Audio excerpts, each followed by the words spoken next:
Ele tinha uma restauração nesse dente, é um molar superior, tinha aquela restauração cinza, aquela restauração de amálgama. Provavelmente uma restauração muito, muito antiga. E ele quis trocar a restauração para colocar uma restauração da cor do dente. A colega removeu a amálgama, fez a reconstrução de um novo dente. E, passado o efeito da anestesia, esse paciente começou a ter muita, mas muita dor. Um pouco de dor a gente até considera normal podendo ser uma dor pós-operatória. Mas aí passaram 3 dias, ele retornou na colega, a colega removeu toda a restauração e colocou um curativo para ver se o problema estava na resina, na sensibilidade, o que poderia estar acontecendo. Nada de errado, isso a gente faz mesmo, coloca um curativo chamado, eu costumo usar nesses casos um curativo branco que chama ionômero, porque o ionômero ele libera flúor e se o problema tiver em algum canalículo, pelos produtos que a gente usa para fazer uma restauração, os produtos que fazem a adesão, o ionômero resolve o problema. Só que ele continuou com dor. Essa história toda começou em julho, veio se arrastando. Quando foi em agosto, esse paciente me procurou e falou: Pri, eu não estou aguentando de dor de dente. Você precisa me ajudar, você precisa me salvar. Eu falei: vem pra cá, vamos ver o que está acontecendo e eu vou te ajudar. Quando ele chegou aqui, a anestesia, primeiro acalmei, o paciente estava bem nervoso, acalmei, anestesiei e removi o curativo. Quando eu comecei a remover o curativo, eu já vi, vocês estão enxergando uma linha aqui, eu já vi essa linha de fratura. Assim que eu removi o curativo, eu já vi essa primeira linha de fratura. E já comentei com o paciente. Só que nesse momento eu não conseguiria ainda mostrar direitinho a linha de fratura, mas já falei para o paciente, esse seu dente tem uma linha importante de fratura. E continuei, né, fazendo todo o procedimento que eu chamo de um pronto-socorro, uma emergência para eu poder tentar tirar a dor do paciente. Com certeza já fiz o acesso aos canais, como vocês estão vendo.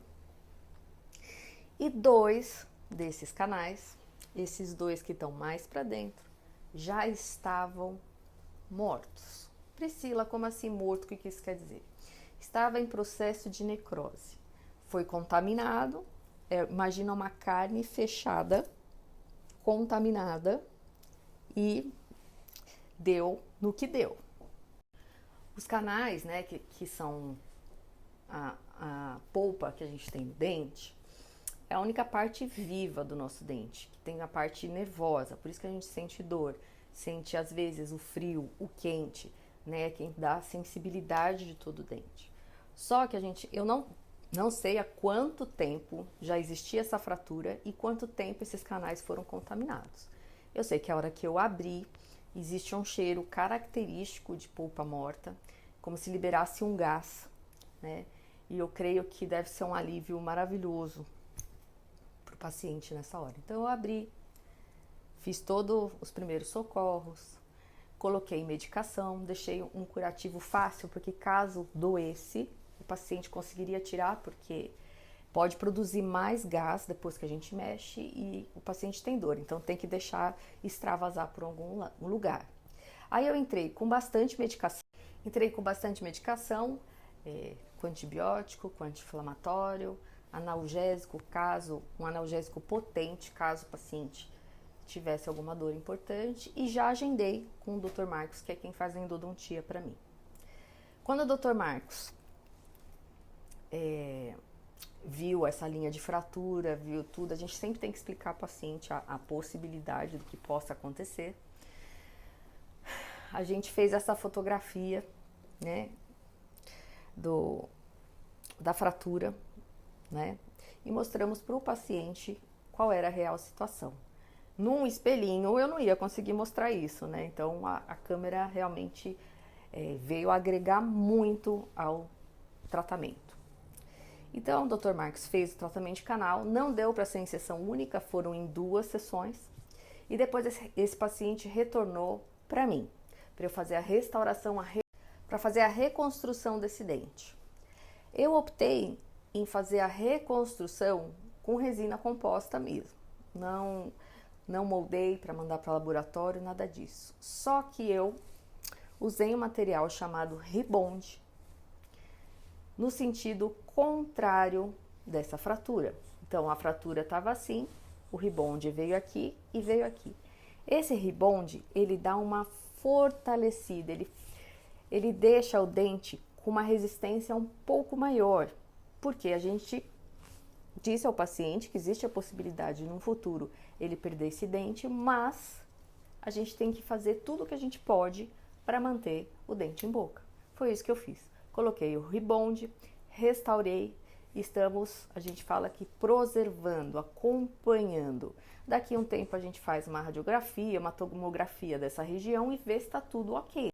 Agora, uma coisa que eu quero chamar a atenção para vocês, essa fratura não aconteceu pelos tratamentos anteriores.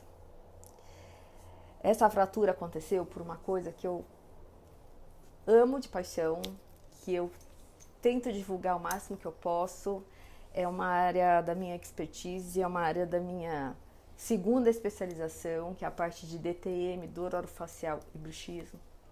Esse paciente, você imagina como que é o bruxismo que ele tem? Essa fratura foi decorrente ao bruxismo? Foi decorrente ao bruxismo. Então, bruxismo, disfunção, tudo tem que ser levado muito a sério. Tem que ter um comprometimento de tratamento, né? Esse paciente precisa dormir com a placa acrílica para proteger os dentes, precisa sim. Precisa fazer todo o tratamento, todo o acompanhamento, todo o protocolo. Esse paciente já fez ortodontia comigo. A gente fez com o sistema Invisalign há muitos anos lá atrás, quando a Invisalign ainda cobrava da gente em dólar. Foi puxado, mas a gente fez, foi um tratamento de muito sucesso, um paciente super comprometido, pedi para fazer fono, ele fez, pedi para entorrino, ele foi, tudo que eu pedi para fazer, ele fez. Era uma mordida aberta, a gente conseguiu fechar. Então o que eu quero dizer é que pode ser que outras surpresas desagradáveis como essa apareçam nesse caso. E pode estar acontecendo uma surpresa desagradável dessa com você. Então, vá ao seu dentista, faça uma consulta com um especialista de DTM e dor orofacial e bruxismo. Não menospreze nenhum sinal e nenhum sintoma, ok? Precisando de alguma coisa, estou aqui à disposição.